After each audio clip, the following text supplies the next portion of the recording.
Good evening. Welcome to Market Watch. U.S. stocks slump on renewed concerns about the economic impact of the coronavirus as it spreads outside of China. The Dow Jones Industrial Average Index is now down 269 points at 28,950. On tonight's Market Watch, we have the Director of Market Making at Haitong International, Mr. Joseph Hermes, on the line from New York. Thanks for joining us. Thank you. First and foremost, global markets are selling off amid a surge of coronavirus infections outside China. What are the latest numbers and the implications? Where China has had the vast majority of cases and deaths before, there are now signs that the infections are spreading more rapidly within Asian countries beyond its borders.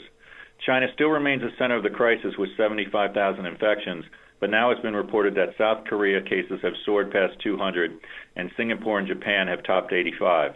Not to mention that there are 600 plus from quarantined cruise ship in Japan.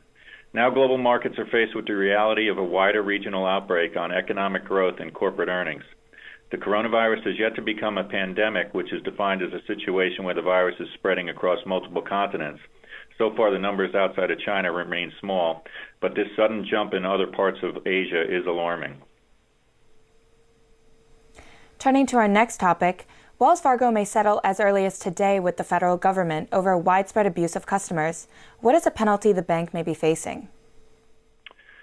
Wells Fargo is in fact nearing a deal with federal prosecutors that will settle a years-long investigation into the bank's sales practices in its banking, auto lending, and mortgage divisions. The deal could be announced as soon as today, according to the New York Times. The dollar amount of the settlement has not been disclosed, but we know that Wells Fargo has set aside $3.1 billion for legal costs associated with the matter.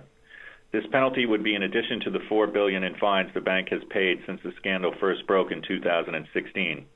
It's unclear at this point whether the new settlement will involve any criminal charges against the former bank employees. Joe, thank you for sharing insights with us. That's Market Watch for tonight. Have a great weekend.